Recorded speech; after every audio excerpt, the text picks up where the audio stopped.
고요한 장례식장의 여보세요? 침묵을 뚫고 관 속에 누운 남편의 주머니에서 휴대폰이 요란하게 울렸습니다. 2024년 8월 15일 오후 3시 정각. 문상객들의 시선이 일제히 관으로 향했습니다. 저는 황급히 남편의 주머니를 뒤져 휴대폰을 꺼냈습니다. 화면에 떠오른 번호 010-57-3900은 처음 보는 번호였습니다. 전화를 끊었습니다. 손이 떨렸어요. 누구였을까요? 3일 후 또 그 번호로 전화가 왔습니다. 5일 후에도 또 저는 남편의 휴대폰 통화 기록을 열었습니다. 그리고 그 자리에 주저앉고 말았습니다. 안녕하세요.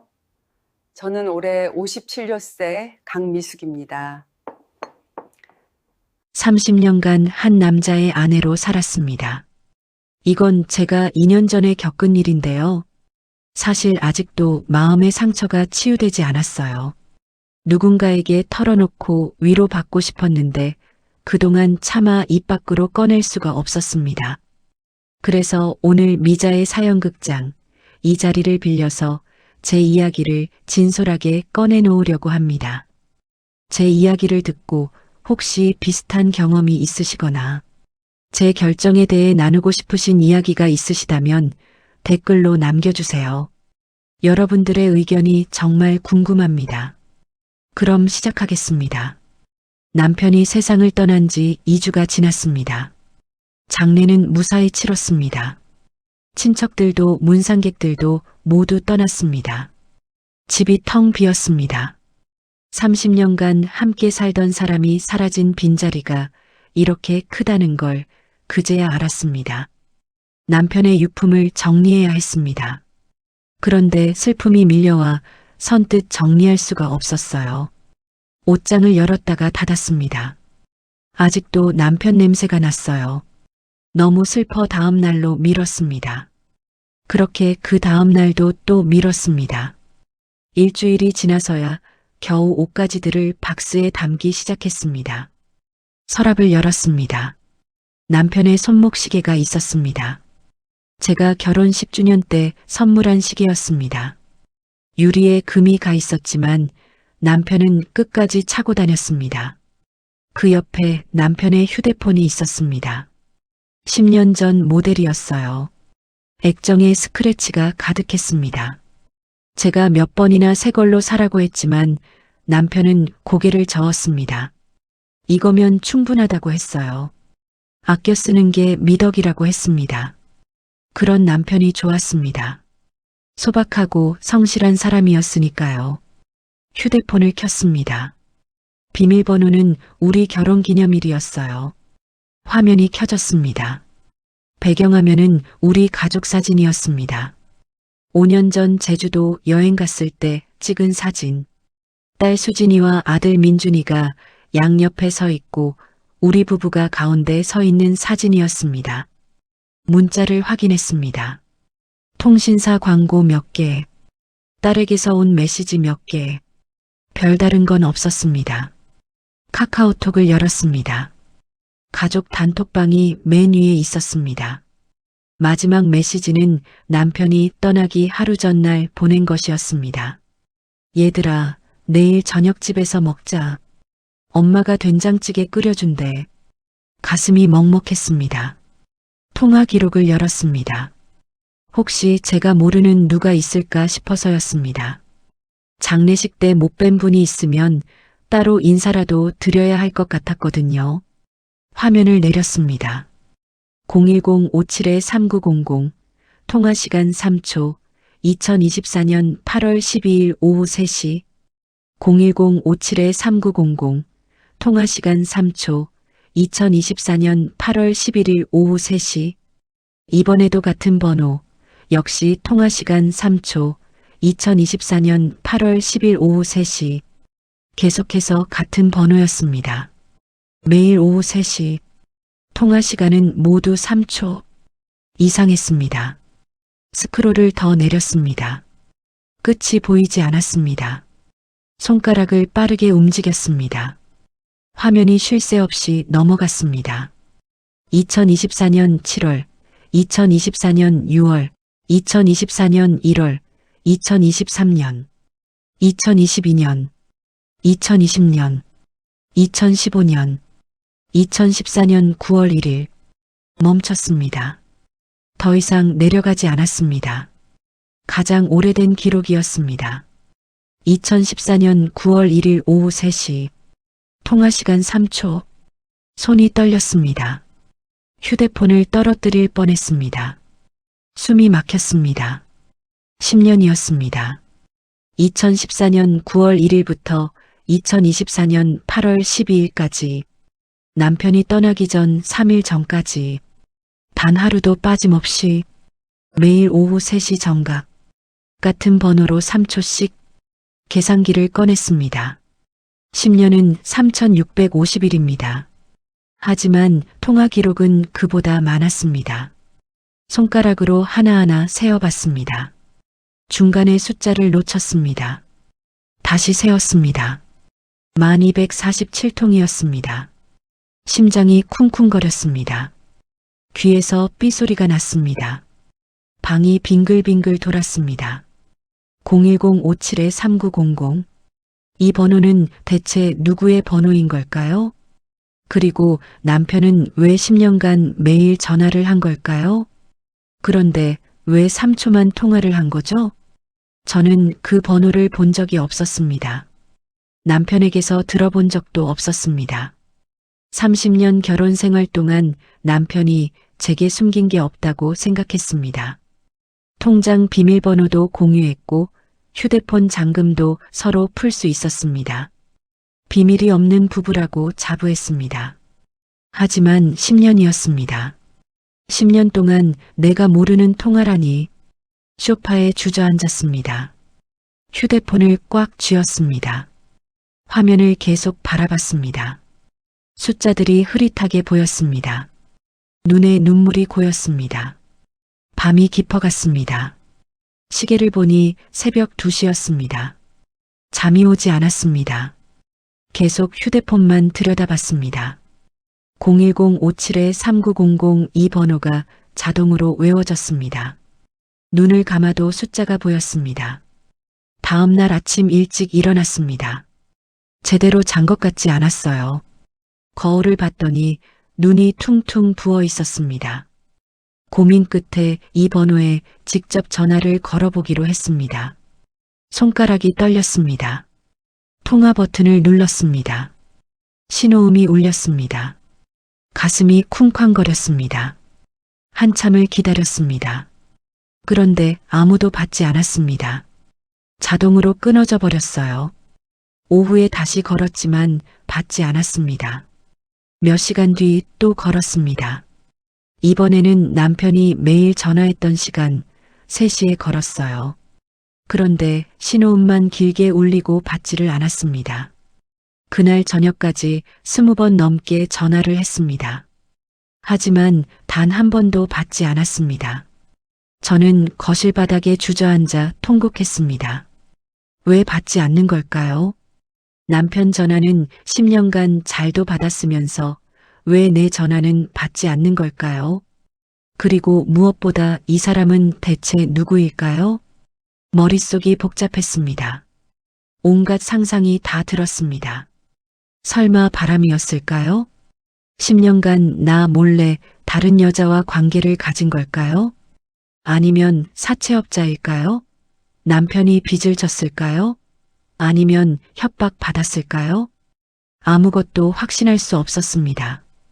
다만 한 가지는 확실했습니다. 남편이 10년간 저를 속였다는 것.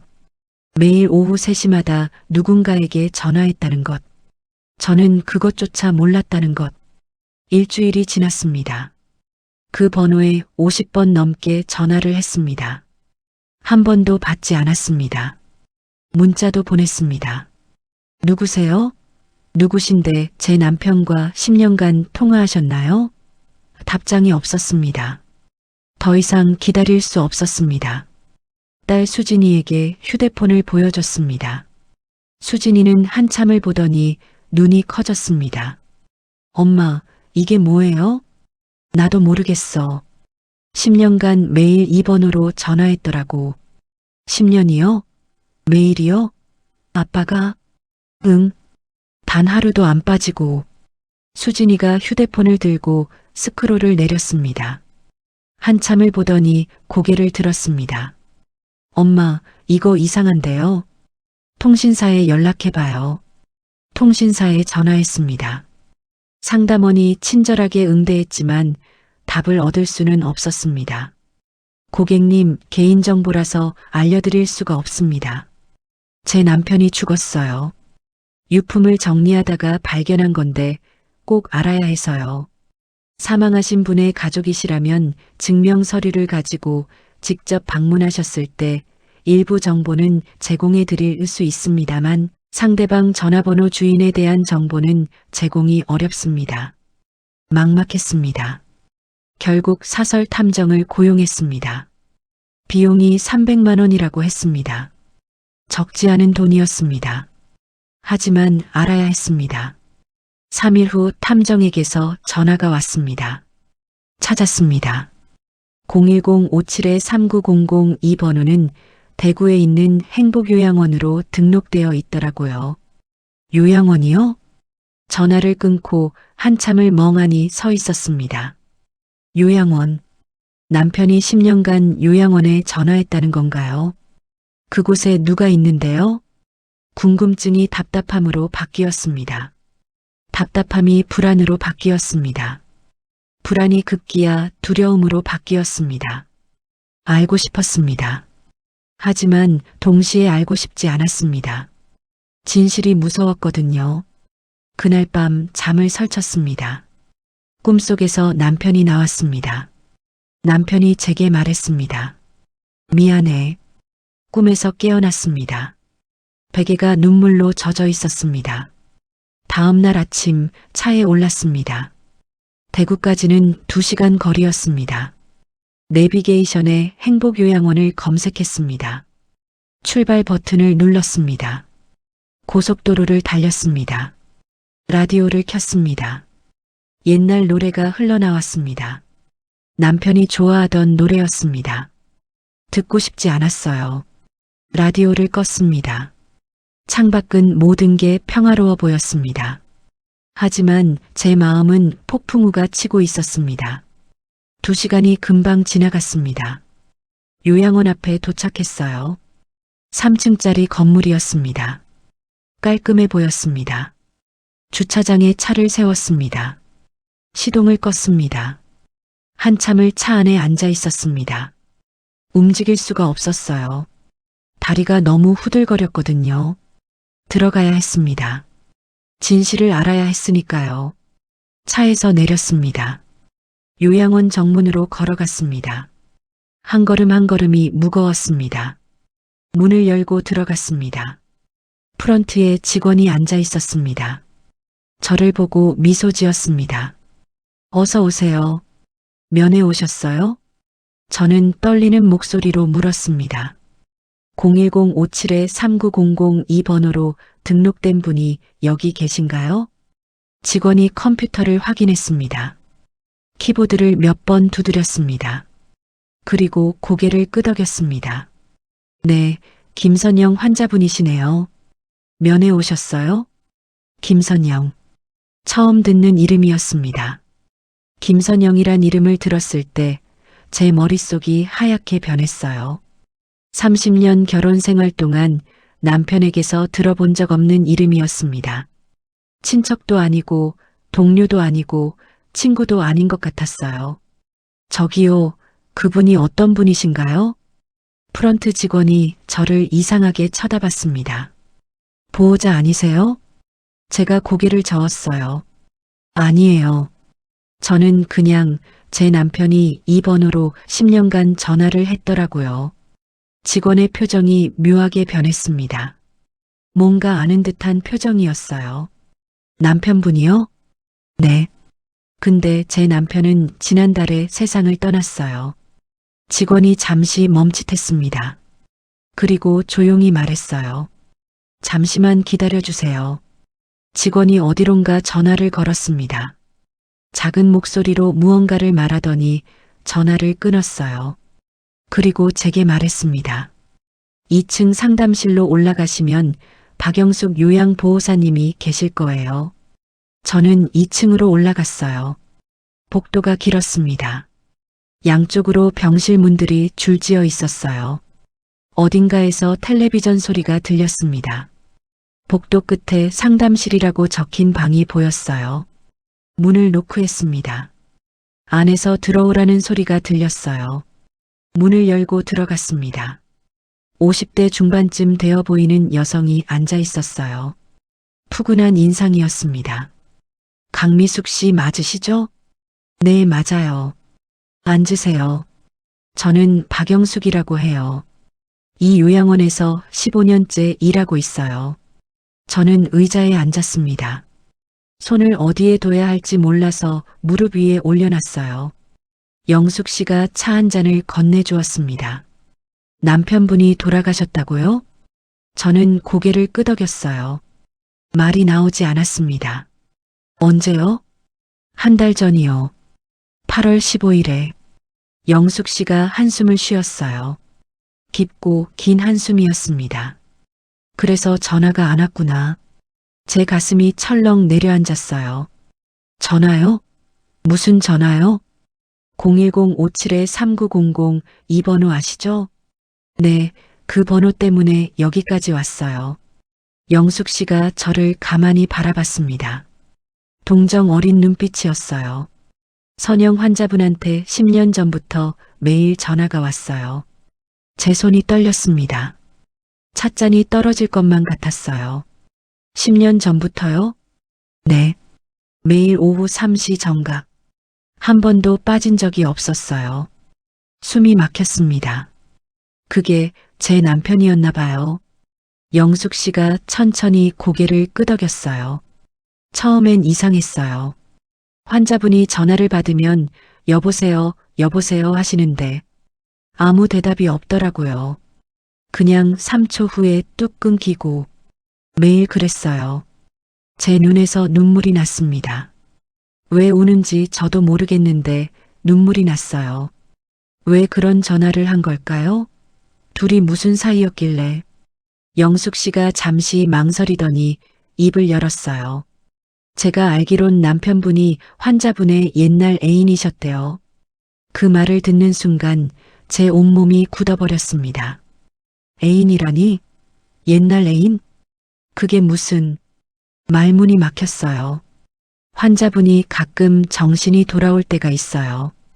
치매가 심하셔도 아주 가끔은 또렷해지시거든요. 그때 말씀하셨어요. 자기한테 전화하는 사람이 옛날에 사랑했던 사람이라고. 제가 벌떡 일어섰어요.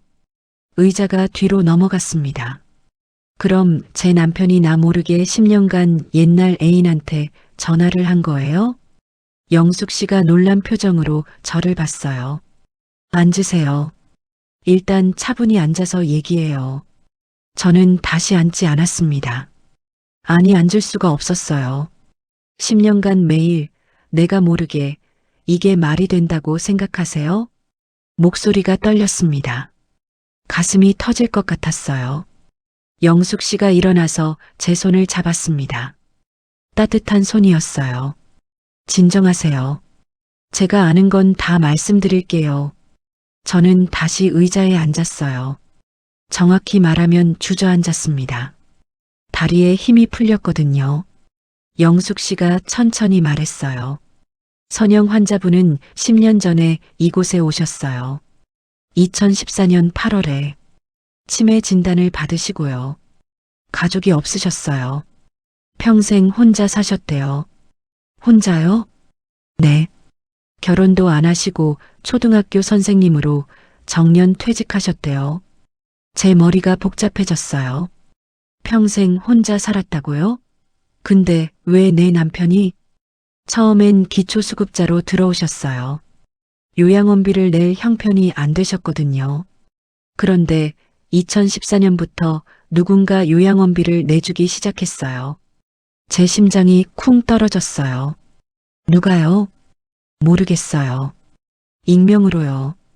매달 300만 원씩? 매달 300만 원이라고? 10년이면 3억 6천만 원. 그리고 전화도 그때부터 오기 시작했어요. 매일 오후 3시 정각.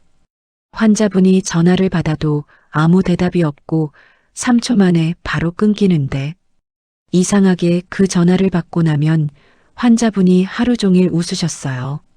창밖을 보면서 혼자 미소 짓기도 하시고 가끔은 중얼중얼 혼잣말도 하시고요. 정우야, 고마워. 이런 말씀도 하시더라고요. 정우. 제 남편 이름이었습니다. 치매가 심해지면서 환자분은 전화하는 사람이 누군지 아예 기억을 못 하시게 됐어요. 하지만 전화만 오면 표정이 밝아지셨어요. 말은 못 하셔도 뭔가 따뜻한 느낌을 받으시는 것 같았어요. 저는 아무 말도 할 수 없었어요. 그저 눈물만 흘렸습니다. 영숙 씨가 휴지를 건네주었어요. 남편분이 왜 그러셨는지는 저도 몰라요. 한 번도 직접 오신 적은 없으셨거든요. 오직 전화와 요양원비만 보내주셨어요. 너무 떨려서 심장이 터질 것 같았지만 한마디도 놓치지 않으려고 집중해서 들었어요. 가끔 환자분이 정신이 돌아오면 그때마다 이런 말씀을 하셨어요. 내가 사랑했던 사람이 나를 잊지 않고 매일 전화해줘서 너무 고맙다고. 40년 전에 헤어졌는데 아직도 나를 기억해준다고. 그래서 너무 고맙다고. 40년 전이요? 제 남편은 올해 59세였어요. 40년 전이면 19살. 고등학생이었겠네요. 저는 한참을 아무 말도 하지 못했습니다. 머릿속이 복잡했어요. 고등학교 때 만난 애인이라고, 40년 전에 헤어진 사람이라고, 그런데 10년간 매일 전화를 했다고, 설마 요양원비까지 보냈을까? 그 환자분은 지금 어떤 상태예요? 영숙 씨가 고개를 저었어요. 많이 안 좋으세요. 한 달 전부터 전화가 안 오니까 많이 힘들어 하시는 것 같아요. 밥도 잘 안 드시고 계속 창밖만 바라보세요. 제 가슴이 답답했어요. 뭐라 말해야 할지 몰랐습니다. 보고 싶으세요? 환자분? 저는 고개를 저었어요. 아니요. 오늘은 못 볼 것 같아요. 일어섰습니다. 빨리 이 자리를 떠나고 싶었어요. 알려주셔서 감사합니다. 영숙 씨가 저를 배웅해 주었어요. 복도를 걸어 나오는데 다리가 풀렸습니다. 벽에 잠시 기댔어요. 숨을 크게 쉬었습니다. 요양원을 나와 차에 올랐어요. 집으로 돌아오는 2시간 내내 아무 생각도 할 수 없었습니다. 어떻게 왔는지 모르게 집에 도착했어요. 현관문을 열고 들어섰습니다. 남편의 신발이 신발장에 아직도 그대로 있었어요. 슬리퍼도 그대로였습니다. 마치 잠시 나갔다가 곧 돌아올 것 같았어요. 거실에 주저앉았어요. 남편 사진을 꺼냈습니다. 액자 속 남편이 웃고 있었어요. 언제 찍은 사진인지 기억도 안 났습니다. 여보, 이게 대체 무슨 일이에요? 사진을 보고 물었어요. 대답은 없었습니다. 40년 전 애인이요? 10년간 전화했어요. 정말 매일같이? 설마 요양원비도 내줬어요? 진짜예요? 눈물이 났어요. 화가 났습니다. 너무 슬펐어요. 배신당한 기분이었습니다. 그날 밤 남편의 물건들을 뒤지기 시작했어요. 옷장을 열었습니다. 서랍을 열었어요. 책상을 뒤졌습니다.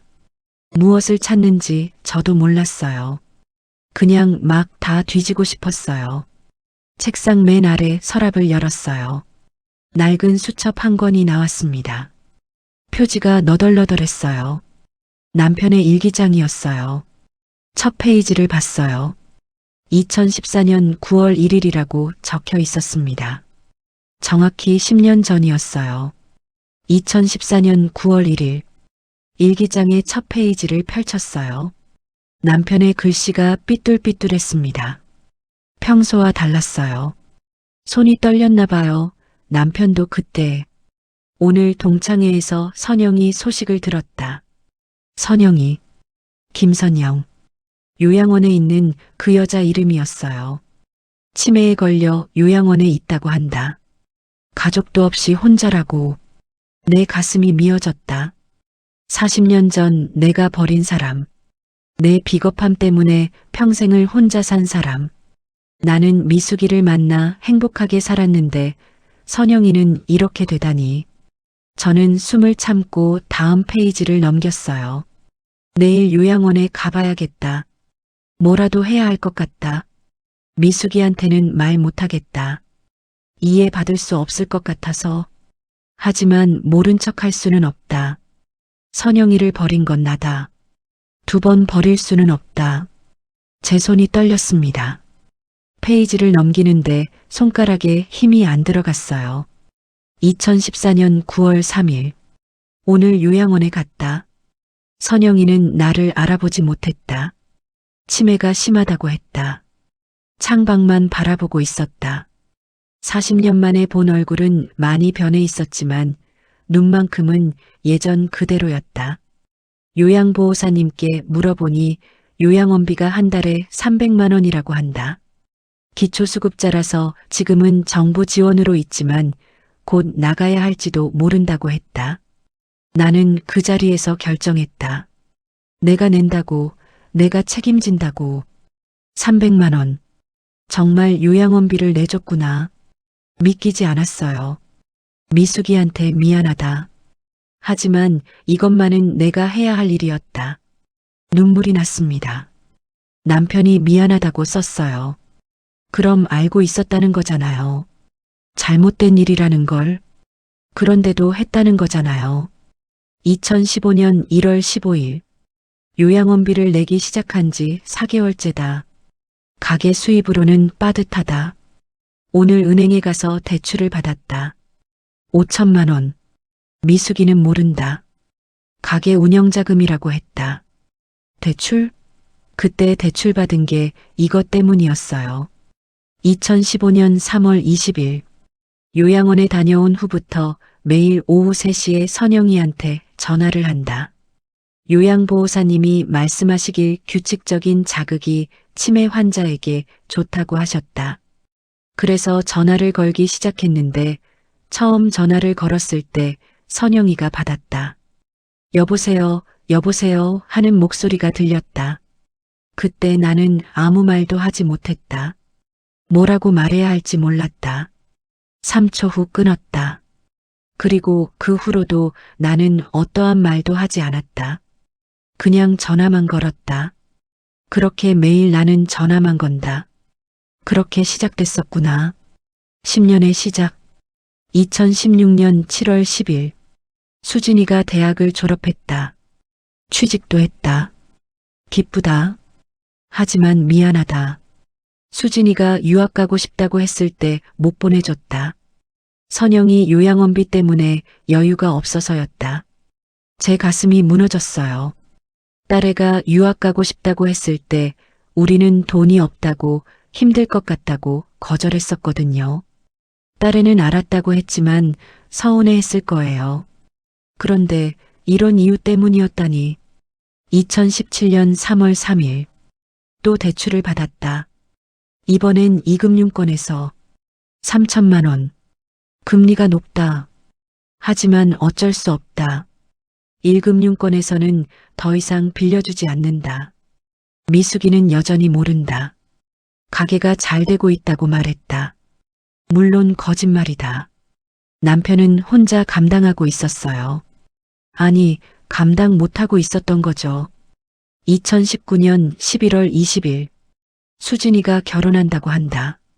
기쁘다. 좋은 사람을 만났다. 하지만 또 미안하다. 수진이가 호텔에서 결혼을 하고 싶어 한다. 미숙이도 그러고 싶어 하는 눈치다. 하지만 내가 일반 예식장에서 하자고 했다. 돈을 아껴야 한다고 했다. 수진이가 알았다고 했지만 표정이 어두웠다. 미안하다 수진아. 제 손이 일기장을 찍고 싶었어요. 하지만 참았습니다. 끝까지 읽어야 했으니까요. 2020년 6월 5일. 10년째 빚이 늘어난다. 민준이 학원비도 줄였다. 민준이가 영어학원 다니고 싶다고 했는데 다음 달부터 다니자고 했다. 민준이는 아무 말 안 했지만 실망한 것 같았다. 나는 정말 나쁜 아버지다. 아들 얘기를 읽는데 숨이 막혔어요. 2022년 4월 12일. 미숙이가 새 옷을 사고 싶다고 했다. 10년 만에 처음 하는 부탁이었다. 나는 다음 달에 사주겠다고 했다. 미숙이는 괜찮다고 했다. 미안해, 여보. 못난 남편 만나서 당신 10년간 옷 한 벌 제대로 못 샀네. 다 내 탓이야. 남편의 일기를 읽으면 읽을수록 화가 치밀어 올랐어요. 그런데도 멈출 수 없어서 계속 읽어나갔어요. 2024년 7월 15일. 남편이 죽기 한 달 전 일기였어요. 요즘 가슴이 자주 아프다. 병원 가봐야 하는데 시간이 없다. 아니, 솔직히 말하면 무섭다. 만약 내가 죽으면 선영이는 어떻게 되나? 미숙이는 어떻게 되나? 제 눈물이 일기장 위에 떨어졌어요. 미숙아, 미안해. 나는 당신을 사랑했어. 지금도 사랑해. 하지만 나는 선영이에게 진 빚이 있어. 그 빚을 갚지 않고는 죽을 수 없어. 당신이 이 일기를 보고 있다면 제발 이해해줘. 아니, 이해 못하겠지. 나도 이해 못하겠으니까. 그냥 미안해. 일기장을 덮었어요. 더 이상 읽을 수가 없었습니다. 바닥에 주저앉아서 엉엉 울었어요. 목이 쉬도록 울었어요. 남편은 10년간 혼자 이 짐을 지고 있었구나. 미안하다고 말하면서도 멈출 수 없었구나. 나한테 말하고 싶었지만 말할 수 없었구나. 하지만 이게 나한테 무슨 위안이 되나요? 사실 전 너무 화가 났어요. 혼자 이렇게 10년간 아이들과 나를 속일 게 아니라 그렇게 그 사람을 챙기고 싶었으면 나한테 말을 했었어야죠. 안 그런가요? 같이 고민했어야죠. 30년을 함께 산 부부인데 나한테 솔직하게 얘기했으면 난 얼마든지 같이 고민해 봤을 거예요. 핸드폰을 집었습니다. 딸 수진이에게 전화했어요. 수진아, 내일 집에 올 수 있어? 민준이도 같이. 무슨 일인데요? 와서 얘기해, 와서. 수진이 목소리가 떨렸습니다. 뭔가 이상한 낌새를 눈치챘나 봐요. 엄마 괜찮아요? 내일 와서 얘기해. 다음날 아침 일찍 은행에 갔어요. 남편 명의 통장을 전부 확인하고 싶었습니다. 창구 직원에게 사망자 가족이라고 하니까 거래 내역을 뽑아줬어요. 종이를 받아들고 카페에 앉았습니다. 커피를 시켰는데 마실 수가 없었어요. 통장 내역을 한 장 한 장 넘겼어요.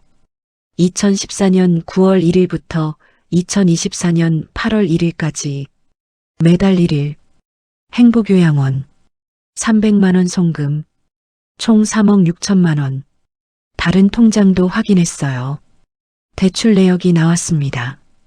2015년 1월 신용대출 5천만 원, 2017년 3월 이금융권 대출 3천만 원, 2020년 6월 마이너스 통장 2천만 원, 총 1억 원의 대출이었어요.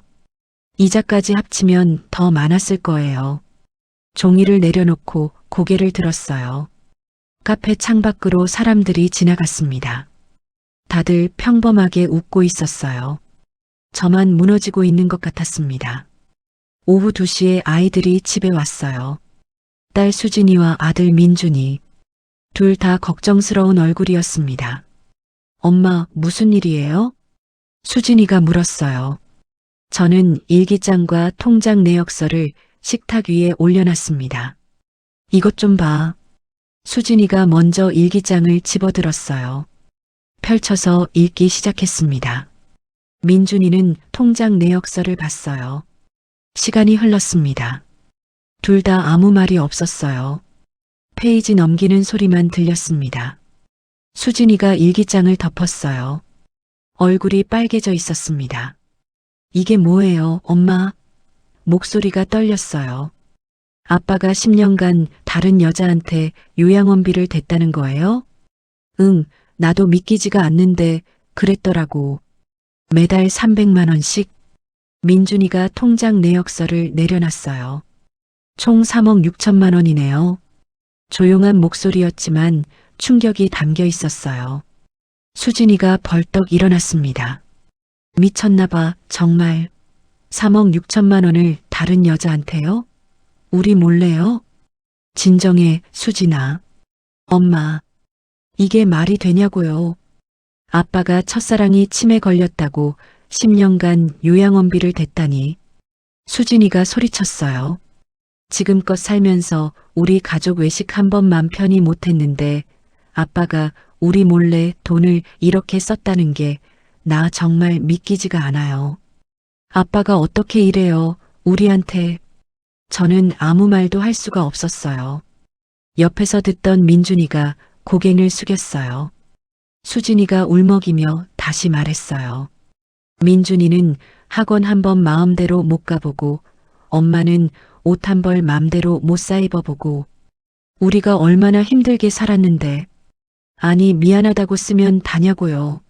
미안하면 하지를 말았어야죠. 도대체 아빠한테 우리 가족은 뭐였냐고요. 저는 울부짖는 수진이를 안아줬어요. 수진이가 제품에서 통곡했어요. 민준이가 조용히 말했어요. 누나, 아빠도 힘들었을 거야. 수진이가 고개를 들었어요. 너는 그게 지금 할 말이야? 누나, 일기 봐. 아빠도 괴로웠어.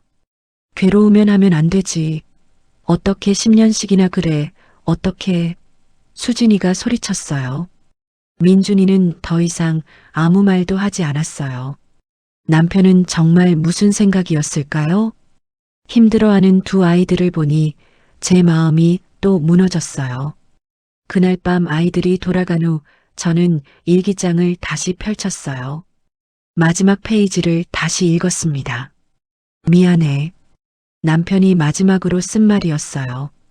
다음 날 아침 저는 남편의 책상을 다시 뒤지기 시작했어요. 김선영이라는 여자가 누군지 다 알아야 했습니다. 일기장에는 대략적인 내용만 있었거든요. 고등학교 때 만난 첫사랑이라는 것, 40년 전에 헤어졌다는 것. 그것만으로는 부족했어요. 책장 맨 위에 낡은 상자가 하나 있었어요. 먼지가 쌓여 있었습니다. 내려서 열어봤어요. 옛날 사진들이 가득했어요. 남편의 고등학교 졸업사진, 대학교 MT 사진, 군대 사진. 그 밑에 작은 수첩이 하나 있었어요. 펼쳐보니 동창의 명부였습니다. 1982년 졸업생 명단이 빼곡히 적혀 있었어요. 이름 옆에 전화번호도 있었습니다. 명단을 쭉 훑어봤어요. 김선영이라는 이름을 찾았습니다. 있었어요. 3학년 2반 김선영. 전화번호는 지워져 있었습니다. 다른 이름들을 봤어요. 남편이 친하게 지냈다고 들었던 친구들의 이름이 보였습니다. 이정훈, 박민수, 최영식. 이정훈에게 먼저 전화했어요. 신호음이 3번 울린 후 받았습니다. 여보세요. 중년 남자 목소리였어요. 혹시 이정훈 씨 맞으신가요? 네, 맞는데요. 누구시죠? 저는 강정우 씨 아내 강미숙이라고 해요. 전화 너머로 잠시 침묵이 흘렀어요. 아, 정우 아내분이시구나. 정우가 얼마 전에 세상을 떴다고 들었어요. 장례식에 못 가서 죄송합니다. 괜찮아요. 사실 여쭤볼 게 있어서 전화드렸어요. 제 목소리가 떨렸습니다. 혹시 고등학교 동창 중에 김선영이라는 분 아세요? 또 침묵이 흘렀어요. 이번 침묵은 길었습니다. 김선영이요? 아, 네, 알죠. 정우랑 오래 사귀었잖아요. 제 심장이 쿵 떨어졌어요. 얼마나 오래요? 고3 때부터 대학 졸업할 때까지니까 한 5년 됐나? 우리 동창들은 다 알고 있었어요. 정우가 선영이를 정말 좋아했거든요. 5년이요? 5년이나 사귀었다고요? 제 가슴이 또 쿵 떨어졌어요. 그런데 왜 물어보세요? 제가 잠시 망설였어요. 뭐라고 말해야 할지 몰랐습니다. 그냥 남편 유품 정리하다가 이름을 봐서요. 아, 그러시구나.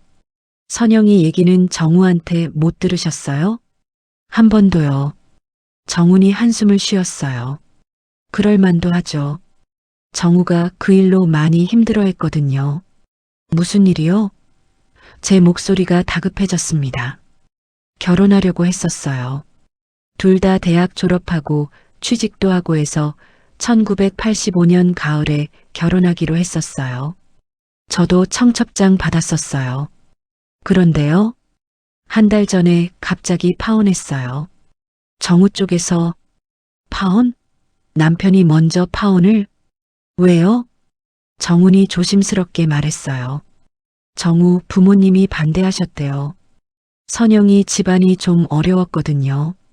아버지 일찍 여의고 어머니 혼자 애들 키우셨는데 빚도 좀 있었다고 들었어요. 정우 어머니가 그걸 알고 극구 반대하셨대요. 시어머니 얼굴을 떠올렸어요.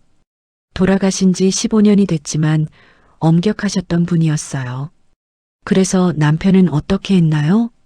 처음엔 부모님을 설득하려고 했대요. 근데 어머니가 워낙 완강하셔서 결국 포기한 걸로 알아요. 제 손이 심하게 떨렸어요. 선영 씨는요? 많이 힘들어했죠, 당연히. 5년을 사귀고 결혼까지 약속했는데 한 달 전에 갑자기 파혼을 했으니 얼마나 힘들었겠어요. 선영이가 정우한테 같이 부모님을 설득해 보자고 했나 봐요. 그런데 정우가 거절했다고 해요. 부모님 뜻을 거스를 수는 없다고. 그 이야기를 듣는데 제 가슴이 아려왔어요. 그 후에는요? 결국 선영이가 연락을 끊었대요. 정우도 뭐 따로 연락 안 했고요. 그렇게 헤어진 거죠, 뭐. 정우는 그 후로 한동안 많이 우울해했어요. 술도 많이 마시고 1년쯤 지나서 겨우 정신 차린 것 같았는데 그때 아내분을 만난 거죠. 제가 그때 남편을 만난 거였어요. 선영 씨는 어떻게 됐어요? 혹시 아세요? 제가 숨죽이며 물었어요. 평생 혼자 살았나 봐요. 평생이요? 네, 결혼 안 했다고 들었어요. 초등학교 선생님 하다 정년 퇴직했다고 들었어요. 몇 년 전에 동창회에서 봤는데 혼자 산다고 하더라고요. 정우 때문에 마음의 상처가 컸나 봐요. 전화를 끊고 한참을 멍하니 앉아 있었어요. 선영 씨가 가엾다는 생각이 들었어요. 믿었던 사람한테 배신당했으니 얼마나 비참했을까요? 그래도 그렇지. 왜 평생 혼자 살았을까요? 복수하듯 다른 남자 만나서 잘 살지. 다른 동창한테도 전화해 봤어요. 이번에는 박민수라는 친구였습니다. 아정우 아내분이시구나. 선영이요? 둘이 정말 사이 좋았죠. 고3 때 처음 만났는데 주변에서 다 부러워할 정도였어요. 선영이가 예쁜 데다 공부도 잘하고 성격도 좋았거든요. 정우가 정말 좋아했어요. 민수가 말을 이었습니다. 근데 결국 집안 문제로 헤어졌어요. 정우 어머니가 반대하셔서. 사실 우리 동창들은 정우가 좀 비겁하다고 생각했어요. 진짜 사랑했으면 부모님 설득해서라도 결혼했어야 하는 거 아닌가요? 근데 정우는 그러지 못했어요. 너무 쉽게 선영이를 포기하더라고요. 비겁했다. 친구들도 그렇게 생각했구나. 선영이는 그 후로 남자를 안 만났대요.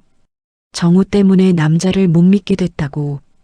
동창회에 나와도 항상 혼자였고요. 보면 안쓰러웠어요. 마지막으로 최영식 씨에게 전화를 했어요. 모르긴 몰라도 정우가 진짜 많이 후회했을 거예요. 선영이랑 헤어지고 나서 1년 동안 거의 폐인처럼 지냈거든요. 술만 마시고 그럴 거면 선영이랑 대체 왜 헤어진 건지. 암튼 그러다가 아내분 만나서 겨우 정신 차린 건데. 근데 평생 선영이에 대한 죄책감은 안고 살았을 거예요. 그랬구나. 남편은 평생 죄책감을 안고 산 거예요. 그래서 10년 전 동창회에서 선영 씨가 치매에 걸려서 혼자 있다는 소식을 들었을 때 그냥 지나칠 수 없었던 거예요. 이제 조금 알 것 같았어요. 왜 남편이 10년간 그렇게 했는지. 40년 전에 자기가 버린 사람이 치매 걸려서 혼자 있다는 걸 알았을 때 남편 마음이 어땠을까요? 자기 때문에 평생 혼자 살았다는 걸 알았을 때 말이에요. 남편이 이해도 됐어요. 근데 제 마음과 머리는 더 복잡해졌습니다. 남편이 선영 씨를 40년간 잊지 못했다는 거잖아요, 결국. 나와 30년을 살면서도 마음 한편에는 항상 그 사람이 있었던 걸까요? 아니면 정말 단순히 죄책감 때문이었을까요? 선영 씨가 혼자 그렇게 치매까지 걸린 게 남편은 자기 탓이라고 생각한 걸까요? 그래서 자기가 버린 사람에 대한 그 죄책감과 책임감 때문에 10년간 요양원비를 낸 걸까요? 그런데 아무리 그래도 어떻게 10년 동안 나를 속일 수가 있는 거죠? 이해는 됐지만 용서는 안 됐어요. 아니, 솔직히 이해가 된 건지도 모르겠어요. 생각하면 생각할수록 화가 났어요. 근데 화풀이할 남편이 옆에 없네요. 그래서 더 화가 났어요. 새벽에 일어나서 남편 사진을 봤습니다. 여보, 당신이 비겁했던 건 40년 전만이 아니었어요. 10년 전에도 비겁했어요. 나한테 말할 용기가 없어서 혼자 결정했잖아요. 그게 제일 비겁한 거예요. 사진 속 남편은 여전히 웃고 있었어요. 이해는 돼요, 조금은. 당신도 괴로웠을 거예요. 40년간 혼자 마음의 짐을 지고 얼마나 힘들었을지 조금은 이해가 돼요. 하지만 그래도 용서는 안 돼요. 제 마음이 너무 혼란스러웠어요. 동창들에게 전화하고 며칠이 지났어요. 그동안 저는 계속 고민했습니다. 김선영 씨를 직접 만나야 하나 말아야 하나. 만난다면 만나서 뭐라고 말해야 하나. 그 여자를 보면 내가 어떤 감정을 느낄까? 고민 끝에 결국 가서 직접 김선영 씨를 만나기로 했어요. 안 보면 평생 궁금할 것 같았거든요. 남편이 10년간 매일 전화했던 여자, 남편이 3억 넘는 돈을 쓴 여자, 남편의 첫사랑. 그 사람이 도대체 어떤 사람인지 직접 봐야만 할 것 같았습니다. 아침 일찍 차에 올랐어요. 대구까지 2시간. 창 밖으로 아름다운 풍경이 스쳐 지나갔지만 하나도 눈에 들어오지 않았어요. 머릿속이 복잡했습니다. 요양원 주차장에 차를 세웠어요. 시동을 껐지만 차에서 내리지 못했습니다. 핸들을 잡은 손에 힘이 들어갔어요. 한참을 그렇게 앉아 있었어요. 시계를 보니 30분이나 지나 있었습니다. 이러고 계속 있을 수는 없었어요. 차에서 내렸어요. 요양원 건물이 보였습니다. 한 걸음 한 걸음 무거웠어요. 안내 데스크를 지나 엘리베이터를 탔어요. 2층 버튼을 눌렀습니다. 요양보호사가 알려준 병실 번호는 207호였어요. 엘리베이터에서 내려서 복도를 걸었어요. 201호, 203호, 205호. 병실 문마다 이름표가 붙어 있었습니다. 207호 앞에 섰어요. 김선영이라고 적혀 있었어요. 남편이 40년 전에 사랑했던 이름, 10년간 매일 전화했던 이름. 문 앞에서 한참을 섰습니다. 손이 떨려서 노크를 할 수가 없었어요. 뒤돌아서 갈까 하는 생각도 했어요. 안 보고 그냥 가면 그럼 마음이 편할까요? 아니지. 이미 여기까지 왔는데 그냥 돌아갈 수는 없었습니다. 문을 두드렸어요. 똑똑똑. 작은 소리였지만 복도에 울려 퍼졌습니다. 대답이 없었어요. 다시 노크했어요. 여전히 대답이 없었습니다. 문을 열었어요. 천천히요. 병실 안이 보였어요. 작은 방이었습니다. 침대 하나, 창문 하나, 작은 책상 하나. 그게 전부였어요. 침대에 누군가 앉아 있었어요. 저기요. 제 목소리가 떨렸어요. 침대에 앉아있던 사람이 천천히 고개를 돌렸어요. 그리고 저를 봤습니다. 야윈 얼굴이었어요. 새하얀 머리카락, 깊게 파인 주름, 창백한 피부. 한때 예뻤을 것 같은 흔적이 남아 있었지만 세월이 많이 흘렀다는 게 보였어요. 하지만 눈만큼은 또렷했습니다. 맑고 슬픈 눈이었어요. 누구세요? 작은 목소리였어요. 가늘게 떨리는 목소리였습니다. 제가 한 걸음 다가갔어요. 말이 나오지 않았어요. 뭐라고 해야 할까요? 어떻게 시작해야 할까요? 저는 강정우 씨 아내예요. 그 말을 하는 순간 김선영의 눈이 커졌어요. 손이 떨리기 시작했습니다. 정우? 그 이름을 부르는 목소리가 너무 애절했어요. 정우, 정우. 김선영이 계속 그 이름을 불렀어요. 눈에서 눈물이 흘러내렸습니다. 제가 침대 옆 의자에 앉았어요. 김선영을 가만히 바라봤습니다. 정우 어디 있어요? 김선영이 물었어요. 그리고는 제 손을 잡았습니다. 차갑고 마른 손이었어요. 정우한테 전해줘요. 나 괜찮다고. 걱정하지 말라고. 제 눈에서 눈물이 났어요. 정우는요. 목이 메었어요. 한 달 전에 세상을 떠났어요.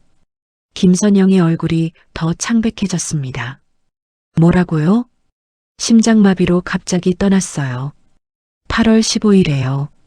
김선영이 고개를 떨구었어요. 어깨가 떨렸습니다. 소리 없이 우는 거였어요. 정우가 죽었구나. 중얼거리는 목소리였어요. 근데 정우 부인이 왜 나한테 왔죠? 순간 김선영의 정신이 다시 돌아온 것 같았어요. 내 남편이 10년간 매일 당신한테 전화를 했더라고요. 그래서 궁금했어요. 도대체 당신이 어떤 사람인지요. 김선영이 고개를 숙였어요. 내 남편 정우 씨가 당신한테 뭐였나요? 제가 물었어요. 김선영이 망설이다 입을 열었어요. 40년 전에 사랑했던 사람이요. 결혼하기로 약속했던 사람이요. 근데 날 버렸어요. 그것도 결혼 한 달 전에요. 부모님이 반대해서요.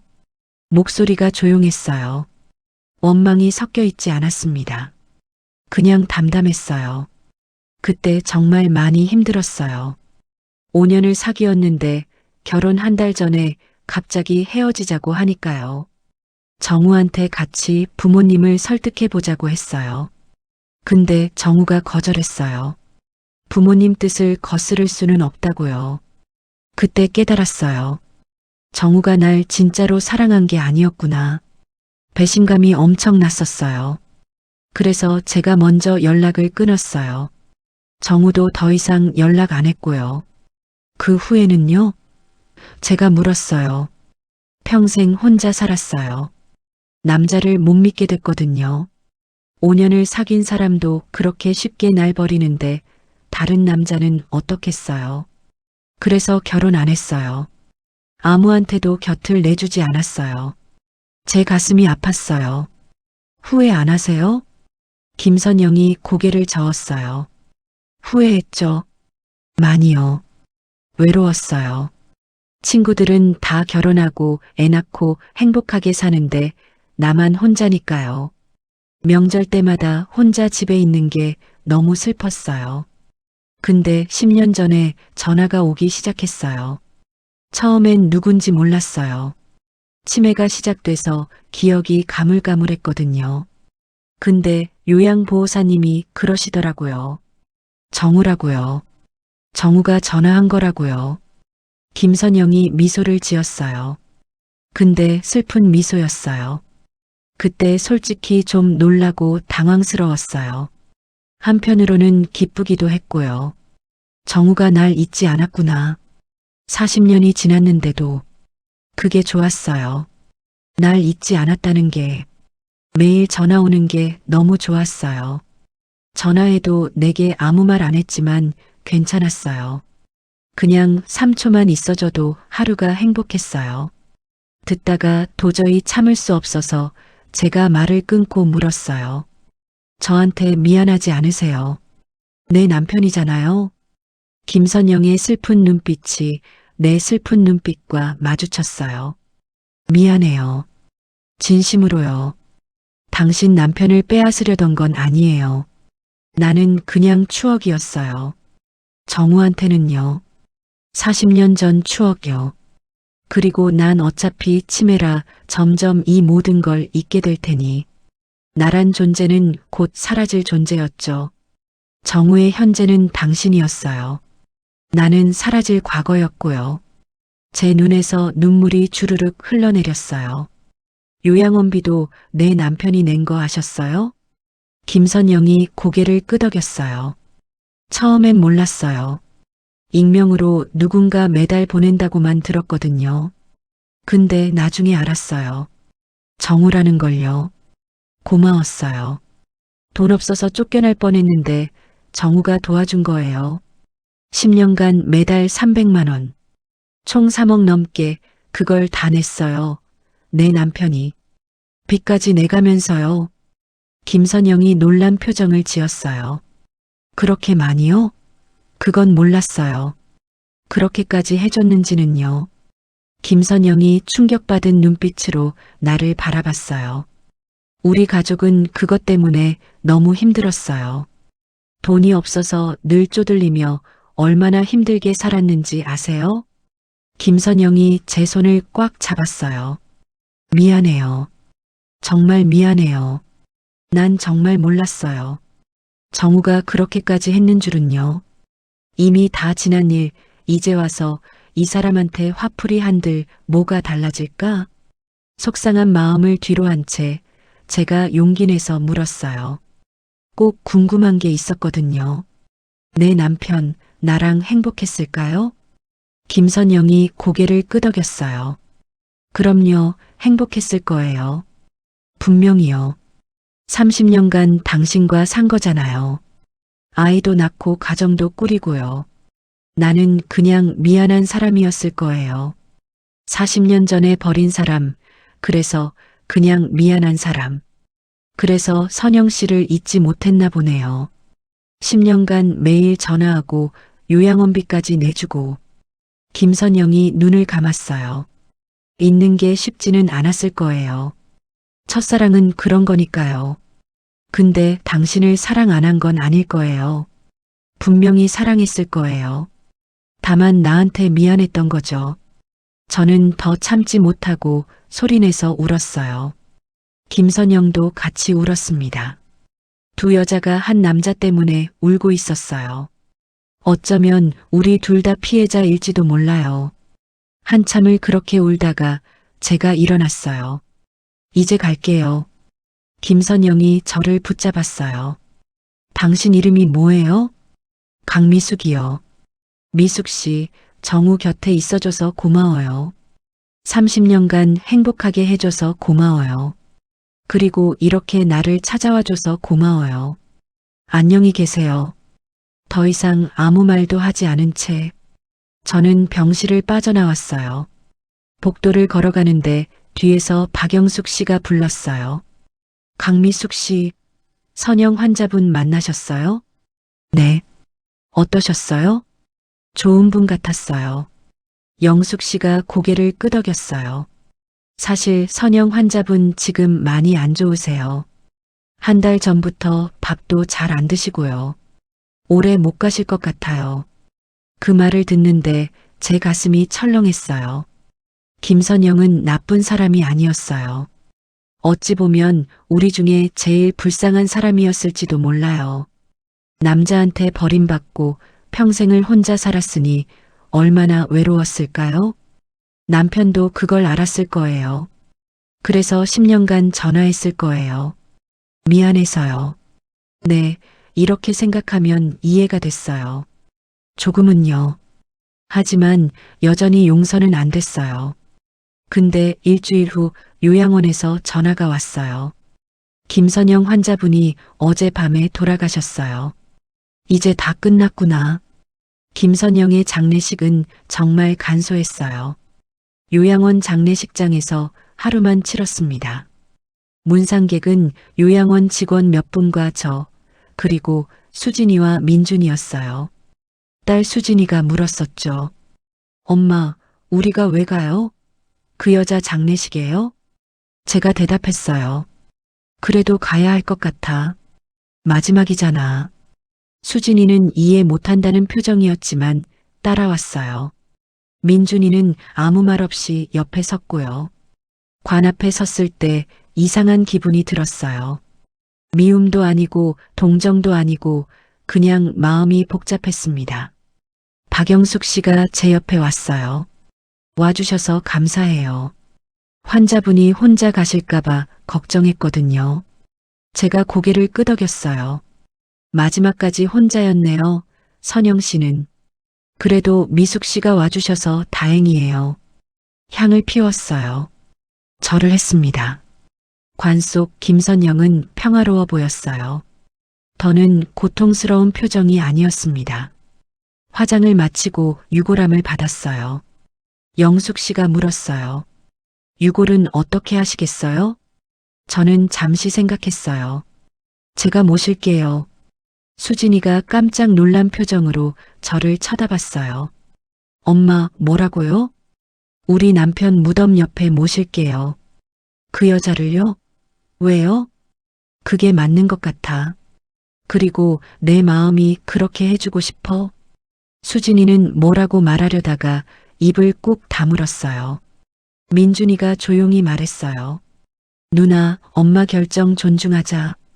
그렇게 해서 김선영의 유골함을 받아왔어요. 다음 날 남편 무덤에 갔습니다. 가을이었어요. 산에 단풍이 들었더라고요. 빨갛고 노란 나뭇잎들이 바람에 흔들렸어요. 무덤 앞에 섰을 때 다리가 떨렸어요. 지난 2달간 참 많은 일이 있었습니다. 통화 기록 발견, 요양원 방문, 일기장, 남편 첫사랑 김선영과의 만남, 그리고 그녀의 죽음. 가방에서 유골함을 꺼냈어요. 무덤 옆에 조심스럽게 놓았습니다. 여보, 데려왔어요. 선영 씨요. 바람이 불었어요. 1달 전에 돌아가셨어요. 당신 전화가 안 오니까 그렇게 됐나 봐요. 밥도 안 드시고 당신 전화만 기다린 것 같아요. 무릎을 꿇고 앉았어요. 여기 모시는 게 맞는 것 같아서 데려왔어요. 마지막까지 혼자 있게 할 수는 없겠더라고요. 가방에서 또 다른 걸 꺼냈어요. 이혼 서류였습니다. 일주일 전에 작성한 거예요. 혼자 집에 앉아서 한자 한자 적었습니다. 이혼 사유란에는 간단하게 썼어요. 배우자의 배신. 서류를 무덤 앞에 펼치며 말했어요. 이거 봐요. 이혼 서류예요. 종이가 바람에 펄럭였어요. 당신 살아있었으면 이거 들이밀었을 거예요. 당장 이혼하자고 했을 거예요. 판사 앞에 서서 당신이 한 짓을 다 폭로했을 거예요. 10년간 다른 여자한테 매일 전화하고 3억 넘는 돈 쓴 거 다 말했을 거예요. 목이 메었어요. 근데 당신 여기 없잖아요. 죽은 사람한테 이혼 서류가 무슨 소용이에요. 판사도 없고 법원도 없고 그냥 무덤만 있는걸요. 눈물이 났어요.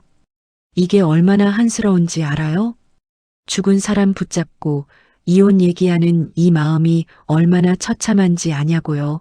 당신. 화풀이할 때도 없고 따질 때도 없고 그냥 이렇게 무덤 앞에 앉아서 울기만 해야 하는 이 심정이 얼마나 억울한지 아냐고요. 서류를 들었어요. 손이 떨렸습니다. 나 정말 당신 용서가 안 돼요. 서류를 찍기 시작했어요. 한 장 한 장 천천히요. 근데 이상한 게 당신이면 그랬을 것 같아요. 당신이라면. 찢어진 조각들이 바람에 날렸어요. 당신은 그런 사람이었잖아요. 길에서 다친 고양이도 못 지나치고 모르는 할머니 짐도 들어주고 동네 아이들 공부도 봐주고요. 남의 부탁 못 이기고 가게에서 외상도 많이 주고요. 서류를 다 찢었어요. 손에 남은 건 작은 종이 조각들 뿐이었습니다. 그렇게 착한 사람이었으니까 40년 전에 자기가 버린 사람이 치매 걸려서 혼자 있다는데 매정하게 외면 못했겠죠. 미안했겠죠. 죄책감이 들었겠죠. 그래서 10년간 전화하고 돈 보낸 거겠죠. 조각들을 날려버렸어요. 종이 조각들이 바람에 흩날렸습니다.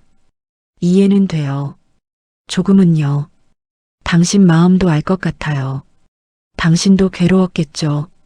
무덤에 손을 올렸어요. 근데 그래도 나한테 말했어야죠. 첫사랑이 치매에 걸렸다고, 혼자 있다고, 도와주고 싶다고요. 둘의 얘기를 나한테 다 솔직하게 했었어야죠. 그럼 나도 같이 고민했을 거예요.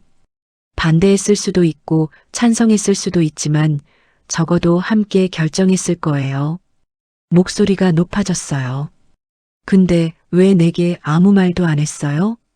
일기장에는 그렇게 미안하다고 해놓고 진짜 미안했으면 나를 속일 게 아니라 내게 말을 했어야죠. 30년을 한 이불 덮고 산 나한테 어떻게 이럴 수가 있냐고요. 저는 울부짖었어요. 그렇게 한참을 울다가 고개를 들었어요. 하늘을 봤습니다. 구름이 천천히 흘러갔어요. 당신이 너무 원망스럽지만 그래도 나와의 결혼 생활이 진심이었다고 믿어요, 난. 무덤을 쓰다듬으며 이야기를 이어갔어요. 아침마다 나한테 커피 타주던 거, 아플 때 밤새 간호해준 거, 애들 운동회 때 늘 최선을 다해 1등으로 달려온 거, 명절 때마다 설거지 도와준 거, 내가 힘들 때 말없이 안아준 것도요. 눈물이 또 하염없이 흘렀어요. 다 진심이었잖아요. 우리 결혼 생활만큼은 거짓이 아니었잖아요. 그치? 김선영의 유골함을 집어들었어요. 그래서 이렇게 선영 씨 모셔왔어요. 당신이 원했을 것 같아서요. 그리고 무엇보다 선영 씨를 마지막까지 혼자 있게 하고 싶지 않았어요. 무덤 옆에 작은 구덩이를 팠어요. 손으로요. 흙이 손톱 밑으로 파고들었지만 계속 팠습니다. 유골함을 조심스럽게 내려놓았어요. 선영 씨, 여기서 편히 쉬세요. 흙을 덮었어요. 천천히요. 여보, 이제 선영 씨랑 같이 있어요. 선영 씨 지켜줘요, 당신이. 근데 여보, 나 궁금한 게 하나 있어요? 나 사랑한 거 맞죠? 아무 인기척도 없이 그렇게 바람만 불었어요. 집에 도착했어요. 현관문을 열고 들어섰습니다. 텅 빈 집이었어요. 남편이 없는 텅 빈 집. 거실 소파에 앉았어요. 남편 사진을 봤습니다. 여보, 이제 다 끝났어요. 사진 속 남편이 웃고 있었어요. 이제 뭐하고 살아야 하나? 혼자 사는 거 어떻게 하는 건지 모르겠어요. 한숨이 나왔어요. 그런데 남편 보내고 2달 만에 처음으로 배가 고팠어요. 냉장고를 열었어요. 반찬들이 있었습니다.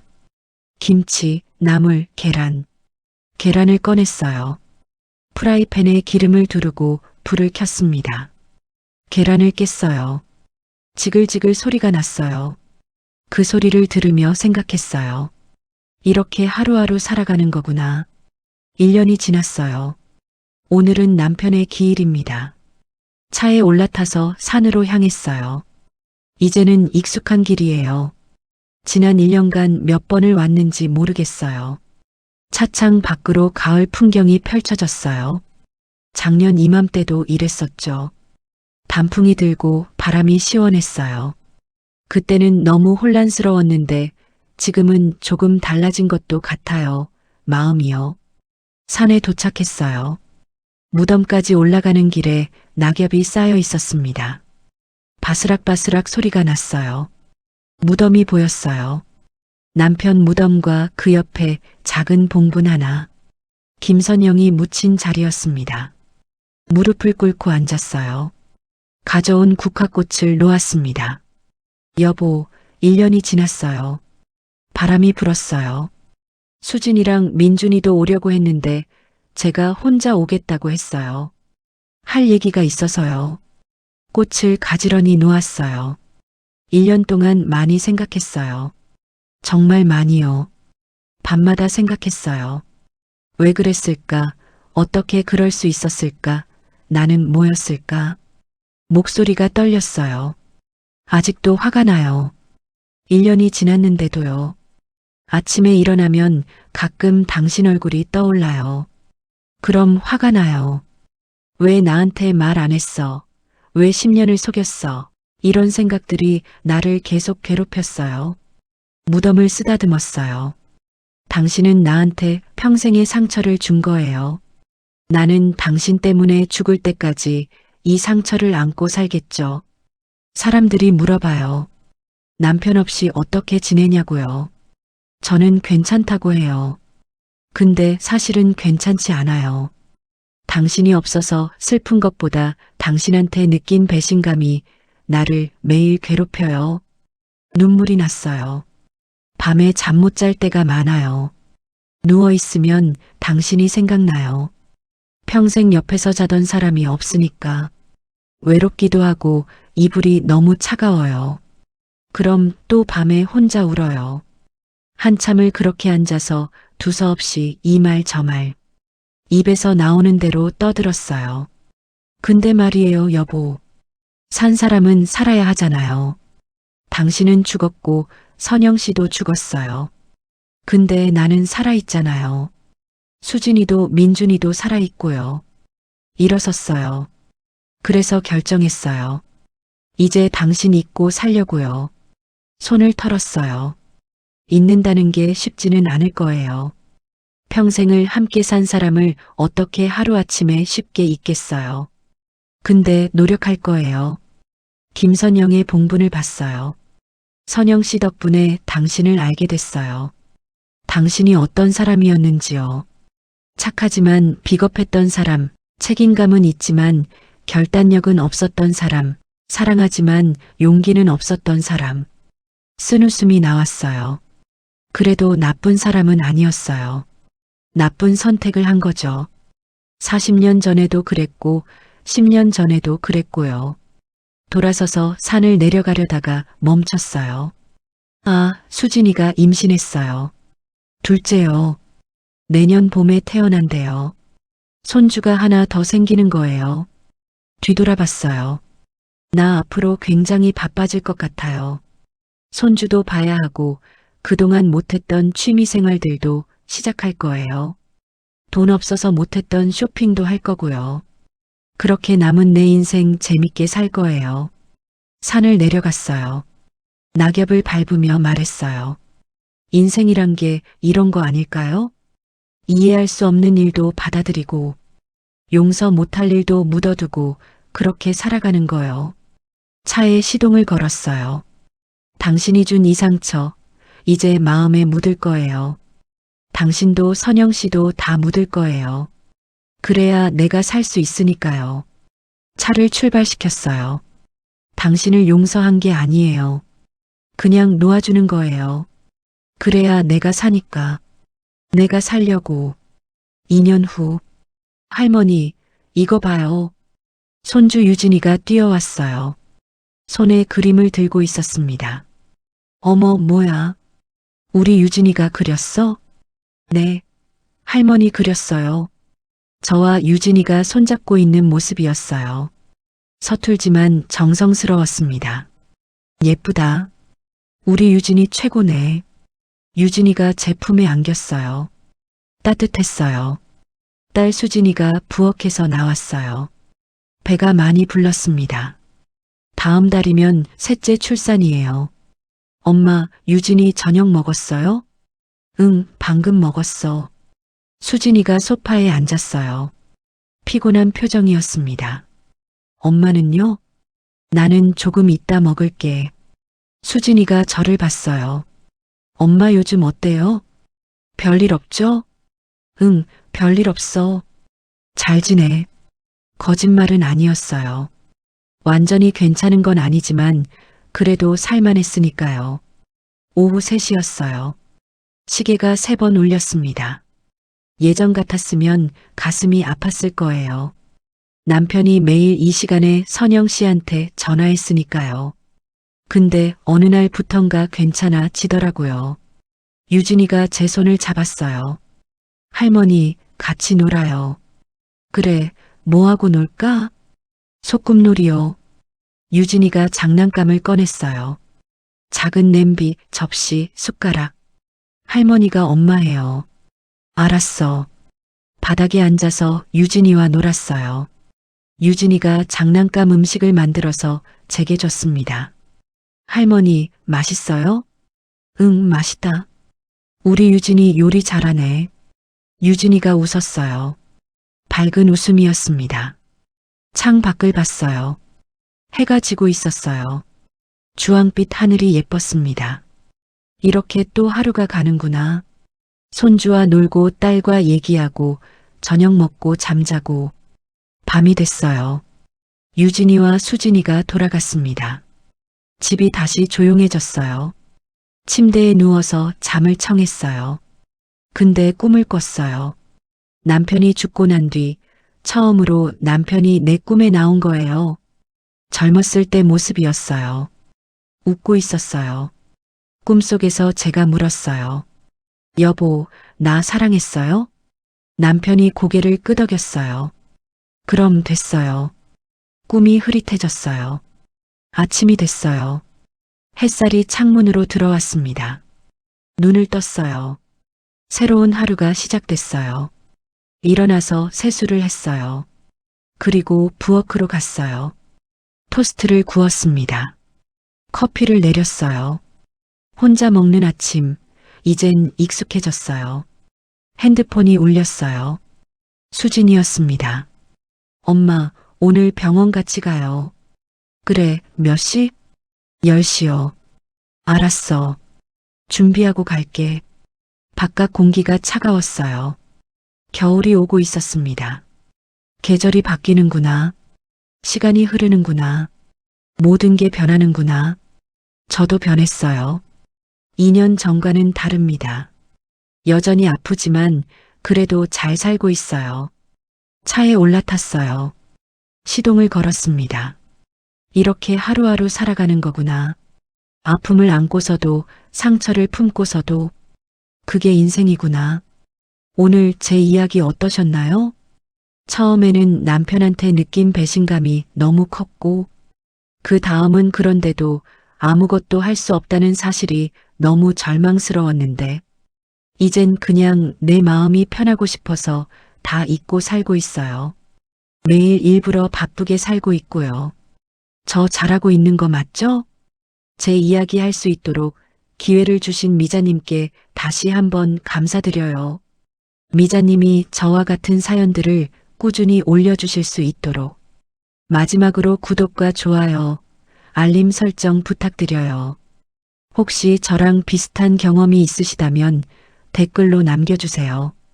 궁금해요. 이런 상황을 어떻게 극복하셨는지 저에게 큰 힘이 될 거예요. 끝까지 제 얘기 들어주셔서 감사합니다. 다들 건강 유의하세요.